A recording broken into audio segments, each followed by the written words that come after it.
Hey, everyone. Welcome to Locked On Lakers for Thursday. Brian Kamenetsky, Andy Kamenetsky. The Lakers continue to struggle in late game situations and lose to Sacramento. Oof. That's next. You are Locked On Lakers, your daily Los Angeles Lakers podcast. Part of the Locked On Podcast Network, your team every day.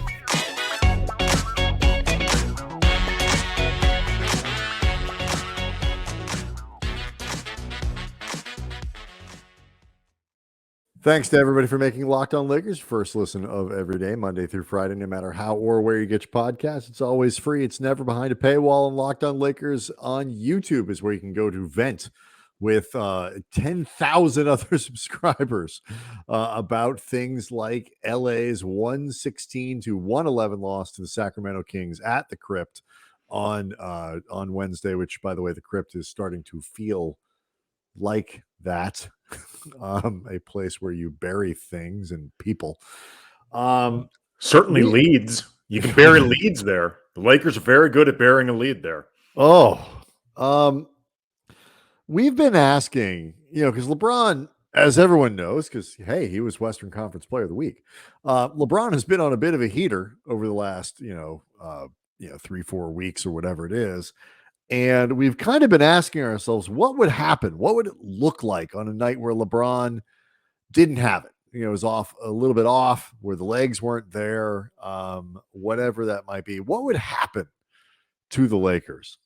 And to some degree, I think we found out on Wednesday. It was a game where the starting lineup offered very little support beyond what LeBron put out there. Only LeBron was the only starter in double digits. Westbrook, I think, was the only other player in double digits for the Lakers. Put this in perspective, Brian. LeBron had 30. I'm sorry, points. No, he was the only four guys on the bench did. LeBron had 32 points. The other starters had 20 combined. Yeah, that's not good. Maybe that's why I undersold the bench there. Gabriel, Westbrook, Nunn, and Max Christie all broke into double digits in that regard. And they were hideous in the last 5 minutes of the game. And this continues to be something that they cannot get right, is the ability to run an offense in the last 5 minutes of a game. Yeah, I mean, first of all, I'm actually going to take a little bit of exception with you saying like a night where LeBron didn't have it. LeBron had 32 points on 11 of 25 shooting, which is certainly good enough. He was 8 of 9 from the line, 8 rebounds, 9 assists. Like I understand you weren't trying to put this loss at LeBron's No. I just meant like the whole team looked, but LeBron looked worn down. Oh, he did, but that's all. That's sure. All I was getting at. Where you, I'm not pinning it on it, but like where. No, I know you're not. He couldn't carry it by himself. Right, but the point I'm making is this wasn't a night where LeBron's production was particularly low by any reasonable standard. Or you look at it, we're like, this was a night where he was really off. Like again, 32, 8 and 9. Should be enough to lay, a nice little foundation. Pocket money, as Grandpa used to say. Little walking around money. You had mentioned underselling the bench initially. I think you were actually underselling LeBron too.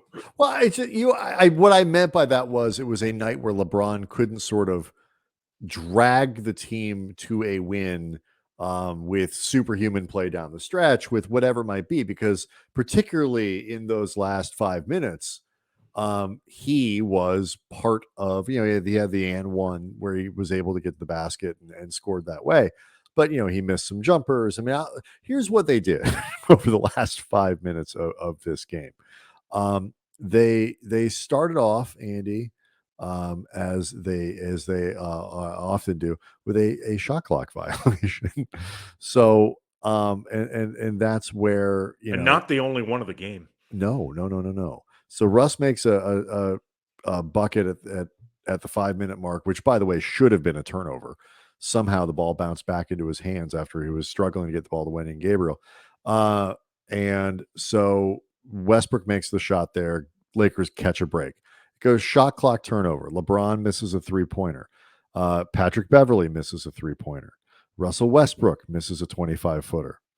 LeBron misses a 2-point shot. Wendy and Gabriel offensive rebound. Wendy and Gabriel putback. That was one of their buckets that got him to 105. Then LeBron got the and one, and it was that was pretty much it for the Lakers. Yeah, They didn't score over the final minute. Another missed jumper.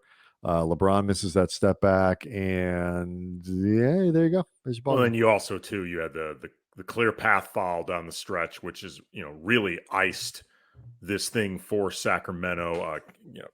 Kendrick Nunn got, he thought at least, tapped on a 3-pointer. How many did you think he was fouled? Because no, I didn't list that on my thing. He had a 3-pointer that if it was called an and one, would have allowed the Lakers to tie the game or given them the opportunity to tie the game. It was not called. A lot of people thought it was a foul. I don't think it was a foul, but what I do think for sure is rather than arguing about it, Nunn needed to get his ass back on defense, because part of the reason that Max Christie was in this position of committing what was ruled rightly a clear path foul, it's in part, and LeBron talked about this after the game with a lot of, I thought, nice leadership and understanding. This was a situation, it's a new rule in terms of the way this gets officiated now. And Max Christie, as a rookie, LeBron noted, has probably never been in this situation. It's a lot. It's a lot to think about. I know I need to get a foul, but wait a minute, I need to take 4 extra steps to get in front of the guy to do it. It's a lot to put on Christie in that situation, particularly with a rule that, like all these guys, he's not, it's not an automatic reflex.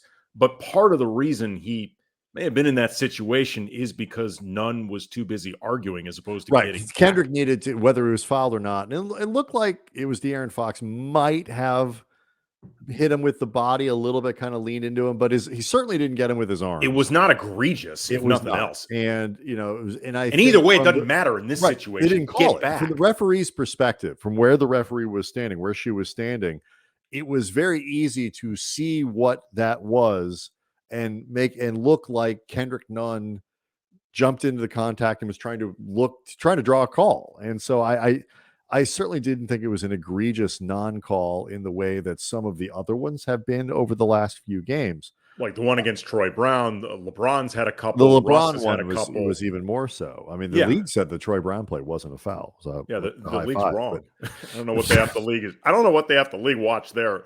Troy got killed on that play.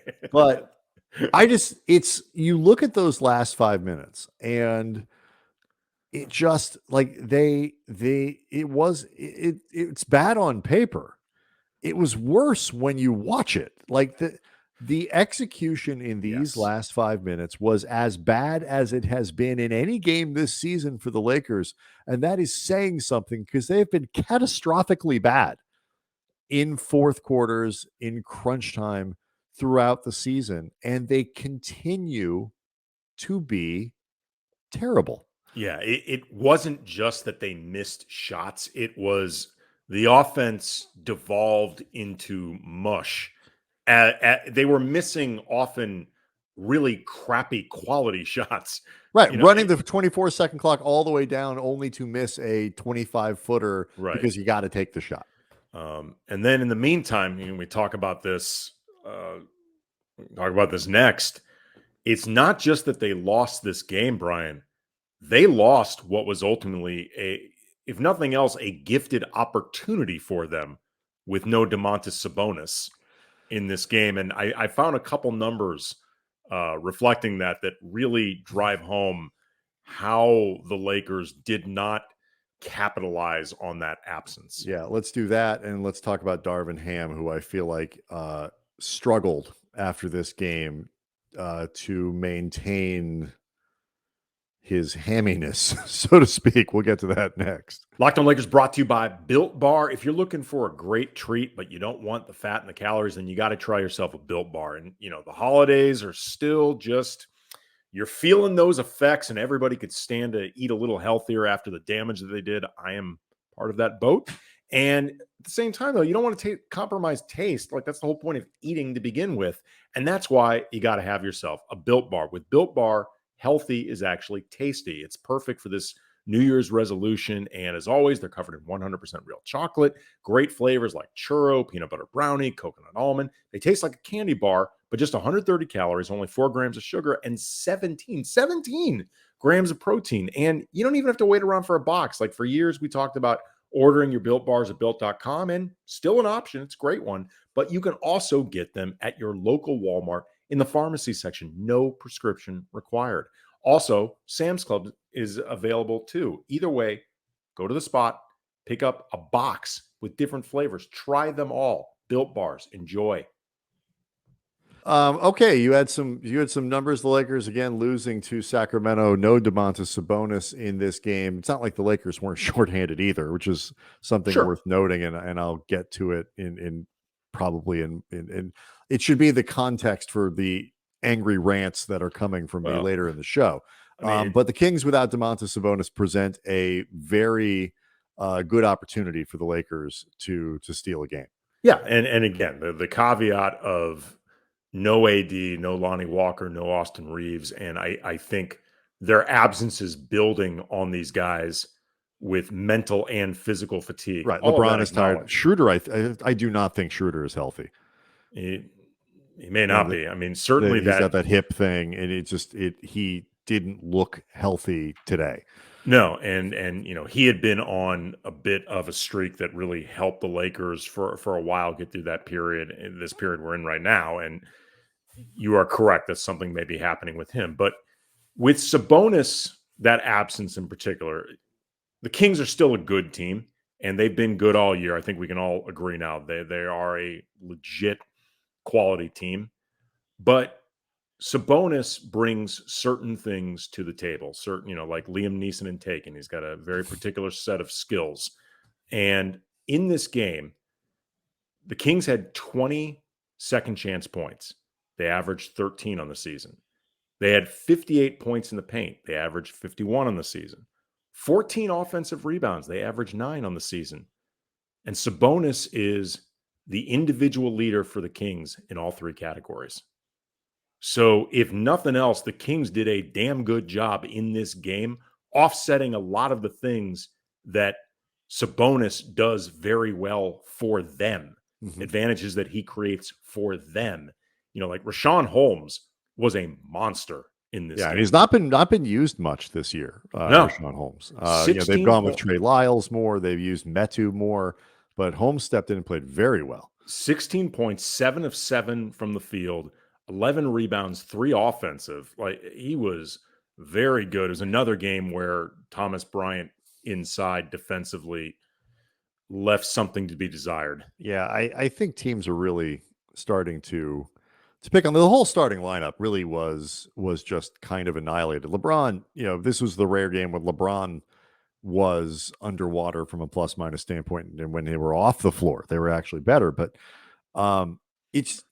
they didn't turn the ball over. That part of it. They only had 6 turnovers on Wednesday after 2 on Monday, which is franchise record. So, but they followed that up with 6, and that's impressive. It's very good. But it just, I'm simply Darvin Ham after the game. Andy said some stuff. He acknowledged, they got up against the clock too much, particularly down the stretch. There was too much indecisiveness.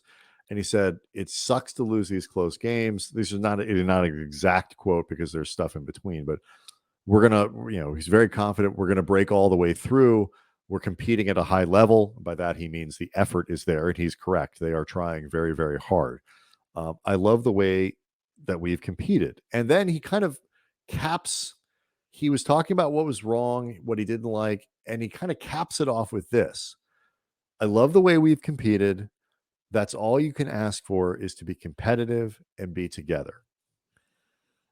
And I get what he's getting at, And I get why he's saying that, and the coach speak and the platitudes and all that kind of stuff.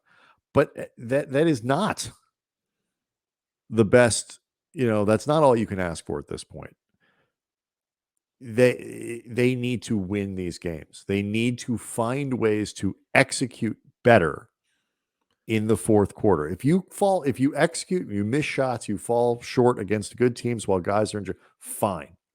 But their execution in these moments, regardless of who's on the floor, has been terrible all year long, and it's not getting better. And I like Darvin, and I am very sympathetic to the position that he's in with the roster that he's got and the injuries. But this aspect of it is not improving, and we keep talking about it over and over and over and over again. And I'm not saying I don't know what the prescription is exactly. They tried different lineups today, didn't run with the same guys over and over again. But, they're not really calling any plays. It's very much just sort of ISO ball with Russ, ISO ball with LeBron. Hell, run a pick and roll with the two of them together and see what happens. Have LeBron set a screen for Russ when Russ has the ball. Often Do works something. well. It does when they do it. Do something. I mean, because this ain't it. Yeah, I mean, there was a point about a minute and a half left in the game where Darvin subbed Kendrick Nunn in for Max Christie for offensive purposes. And he ended up doing a lot of offensive, defensive substitution down the stretch. And there was a part of me that got it because Nunn was actually shooting well in this game and they were playing from behind. They were looking for points. But I tweeted out at Cam Brothers, given how much things had devolved into very ISO heavy and very unsuccessful ISO play, putting in Kendrick Nunn, who, while he shot well and he was efficient, the dude was hunting for his shots. And he had a couple possessions in the fourth quarter where it was clear he was going to find a way to put it up. I was like, I don't know if Kendrick, even though on balance, I actually think he played fine in this game, I don't know if he's who I would want to put in a situation where things are getting so ISO heavy and the ball is sticking so much. Yeah. To your point, Andy, 16 minutes on Wednesday, no assists, 24 minutes on Monday, 1 assist. He had 3 against Philly. In the double overtime game against Dallas, he played 20 minutes. He had 1 assist. In the game before against Denver, he played 24 minutes. He had 1 assist. He's not really flinging the ball around and setting up his teammates. No, and I'm not bringing this up. My point isn't to pick on Kendrick because, again, like I said, on balance, I thought he played fine, and they needed his scoring in this game. What made me even think about it now was just the idea of when you mentioned how ISO heavy things got and that tendency that they have that, LeBron fell into it some, Russ really fell into it. These last 5 minutes are not going to go on Russ's fridge, so to speak. It wasn't. I mean, he got off to a really good start. He was part of the reason the Lakers were actually able to make a big first quarter push and increase their lead with LeBron on the bench. After that, like the rest of the team, after that, I did not think Russ played very well. And then just before we go to break again, it's worth noting this was on a night that Portland and the Clippers both lost. Yeah, I was actually going to point that out later. Like, this is an expensive Minnesota loss too. And so, teams the Lakers are chasing lost. And, these are missed opportunities. Lakers have lost 3 games of the last 4, I think by a total of 9 points. It's not like they're not, but that stings worse because as difficult as the circumstances are that they're playing, the opportunities have been there for them to win some games and move up. And, it was funny. I tweeted this out. I retweeted this. Nikola Jokic was talking about the Nuggets tonight, who beat the Wolves and must not have played particularly well. And he noted that good teams manage to win when they don't play well. And he said bad teams find ways to lose. And, even when they're up, and that's what the Lakers did tonight. I don't think the Lakers are a bad team in the sense they're not the Rockets. There are teams that are around the league that are worse than them, but they're not a team that knows how to win. They're not a team that figures out how to win, that engineers wins when losses seem very possible. If anything, it's the opposite. So a little more on Darvin, a little more on Anthony Davis, some more news on him. We'll do that next. Locked On Lakers is brought to you by BetOnline. BetOnline.net, your number one source for sports betting info, stats, news, and analysis. Get the latest odds and trends for every professional and amateur league out there, from the NFL to the NBA, NHL, tennis, even esports. They got it all going on at BetOnline.net. And if you love sports podcasts, which clearly you do, you're listening to one right now, you can find those at BetOnline as well. They got content over at BetOnline, and it is always the fastest, easiest way to get your betting fix. So head to the website today or use your mobile device. Learn more about the trends in action. BetOnline, where the game starts. Before we get to AD, I do want to note, like, Darvin did say after this game, it wasn't all sunshine and lollipops. He said, we got 37 games left. There isn't any time to sort of work through it, and kind of like, we got to start winning games now, and like, we got to work with what we have and win games now, regardless of who's on the floor and who's available, which is, by the way, the correct answer.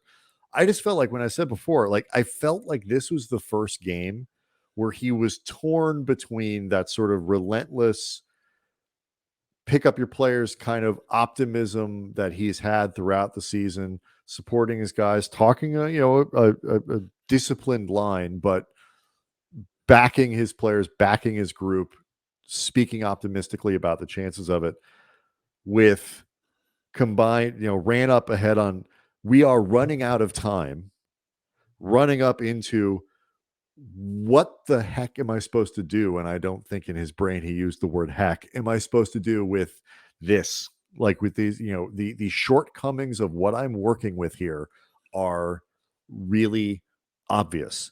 And I think all of those things felt felt present to me in Darvin Ham's post game, and he was like talking through it in real time. It felt different on Wednesday than other post games. And look, there's also the honest reality that Darvin is a first-time head coach, and there are mistakes that he makes that exacerbates these things. We've talked before about timeouts that weren't called, lineup decisions that, even acknowledging who's not available, were questionable, things like that. And all of these things get magnified by AD not being there, because these last few losses that they've had, one tonight, Philadelphia loss, Dallas loss. I'm not saying that if AD plays these games, they automatically win. But given how close they were without AD, to say nothing about Reeves and Walker, you can feel reasonably confident that if Anthony Davis is there, their odds, it's not just that their odds increase exponentially towards winning, it's their margin for error That's the increases so much more. LeBron pointed that after the game. He said, we have no margin for, again, I am sympathetic here, but if we're going to be, the front office to this point, Andy, unless I missed something, has not disavowed us of the idea that they are, this is a team that, they're playing to get into the playoffs and think they can make, like, until somebody says differently, we're being led to believe that we're playing these games. You mean until somebody leaks differently? Whatever. Well, I'm just saying. There is that clip of Rich Paul and Pelinka briefly speaking to each other at the game on Wednesday night at the arena. Maybe this is what they were talking about. It was like, maybe, but I'm just saying, like, just to make sure everybody listening understands, there will be no press conference from Rob Pelinka before the deadline where he says, we have decided to give up on the season. Like, that's, even if it's obvious. In fairness, that's poor messaging. I'm not sure you should call a press conference for that, but that's it. But Rob, it's February. We're done. We're done. What part of we're done do you not understand, bucko? But you understand what I'm getting at here. Like, nobody's this, led us to believe that these games aren't Yeah. for a No, they are reason. And whatever. vigorously pursuing Cam Reddish. It is our knowledge. It is our understanding, which we'll probably talk about more on Friday. Do we have to? Do we have Yes, to we talk do. about Cam Yes, we do. Reddish? Yes, we do. Because there's been more rumors coming out, more reports, most notably from Mark Stein. B, we got time to fill. But I just feel like Rob. I mean, like if the rumors are true, like they treat Cam Reddish like he's a not safe for work website. Like he's coveted in ways that I find strange. I mean, lid for every pot, I suppose. But I That's Palinka's tab on the site. yeah, I mean, Yeah. everyone deserves a private moment. Who am I to judge? I'm just saying. I don't get anyone's. No, I mean, Cam Reddish is the guy made it to the NBA. But like he hasn't shown me or anyone else anything that would make you think here's a guy that we want to trade for, like to try to boost our chances for winning right now. Like I'm nothing against the kid, but like nobody's seen any of that. He's big in the clutch, Brian. I mean, I'm serious. I honestly think that is I want to make it clear. I don't even know how much the interest exists in Cam Reddish. Like it may be overstated by some of these reports. And I mean, leaks come from all different directions. When I bring up the clutch connection, I'm saying that's the reason why I think it persists so much. Could be. Is because there's the expectation that any clutch client will eventually be collected by the Lakers. It's one of those things where you see it from enough people that you're like, all right, I guess they like. No, I mean, I'm sure there is something rooted in reality. I guess we're having the Cam Reddish discussion now, but I guess, I'm sure it's rooted in some degree of reality. But you are correct. He is a guy that at this point, even if you believe in him as a young player who's, very athletic and he's got great size and stuff like that, like in a different environment could discover himself as a player.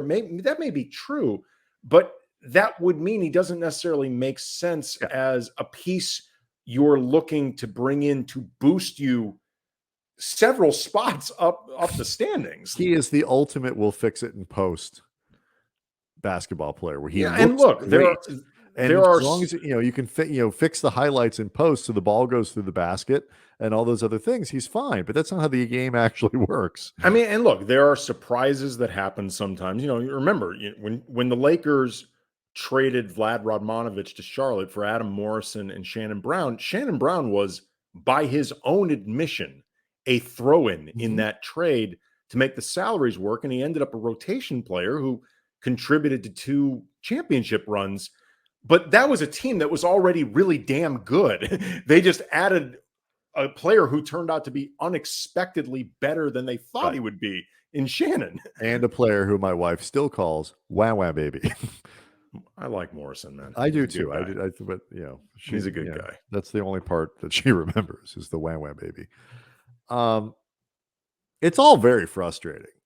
But if you're going to pretend, if people are going to keep telling me that these games are important and the Lakers are not giving up on the season and they, are, believe in what they have and whatever, then you got to win these games. You got to find ways to win some of these games. And, they are past the point where you can be encouraged by the fact that they're competing really hard and giving themselves chances to win games where they are, to be fair, overmatched often in terms of talent. In this game Wednesday, the Lakers had the best player in LeBron James, but after that, you could certainly make an argument depending again on, this being everything being a referendum on Westbrook, but Harrison Barnes and De'Aaron Fox, who, if he could play every game against the Lakers, would be a first ballot Hall of Famer. I mean, De'Aaron Fox might end up an All-Star this year. Right. I mean, I'm just saying, like, particularly against the Lakers. Kevin Huerter is a really solid player who would look phenomenal in a Lakers jersey. Boy, did they win that trade, Sacramento. Oh, but Keegan Murray, excellent young rookie. They've got some really good players. Trey Lyles, solid veteran or whatever. I mean, relative to what the Lakers are working with LeBron, whatever you think of Russ, I think an injured Dennis Schroeder, Pat Beverly was invisible in this game. He regressed in terms of his contributions. JTA only, can only ask for so much. Max Christie gave him much more than you could expect from a 19-year-old, and Wenyon's still doing Wenyon stuff. But that's not, and none had 14 points, but that's not the talent discrepancy, as you said, is pronounced, but at the same time, they can't afford to lose any winnable game, and this one was winnable. It was. And the all of these games, you go to the Dallas game, the Philly game, they're not should have wins. Like where you look at it and you say, God, they should have won that game. There have been a few of those where they should have won that game. These are could haves. And they seem to have lost about 80% of the could haves this year. I mean, it's not a scientific stat. That's not an analytic. But I think if you go back through and you look at the schedule, these games that are sort of the 50-50 ball equivalent, the equivalent of 50-50 balls, the Lakers have lost like 80% of them. And it's because they can't execute down the stretch. It's because they are a really bad team. Ironically, they're 4-3 in 3-point games. Yeah, true. But this was this turned out to be a 5-point game. Right. That's true. So, the record, I guess, is the record, but they don't. Am I overreact? Does it seem like they've lost a lot of these could haves? No, yes. And some of the could haves didn't end up 3-point games or tight games. There were games that the Lakers should have won that turned into a bigger spread, whatever. If nothing else, you are not confident in the Lakers down the stretch in games, whether they win or lose. And that to me is, there are teams out there that execute better. Look, bad teams tend to suck in clutch situations when the defense cranks up and the pressure is higher and everybody's locked in and all that stuff. That's why they're bad. But, there are bad teams that are undermanned that still kind of do it better than the Lakers do. And this is a place where Darvin, I think, has, at the very least, been wholly unable to solve the problem. Anyway. Now the biggest solution is, unfortunately, they need AD back. Yeah. And he is apparently doing some more on-court work. Every time they start talking about it, you get really excited about it. But I still think, go back to what Sham said. They're hoping for a handful of games before the All-Star break. That's February, folks. I don't know where they're going to be in February if they can't start winning some of these could-haves. Yeah. All right. Locked On Lakers on YouTube is where you go to see the show, to see me be very, very frustrated on Wednesday night, and join the community there. And we will see everybody on Friday.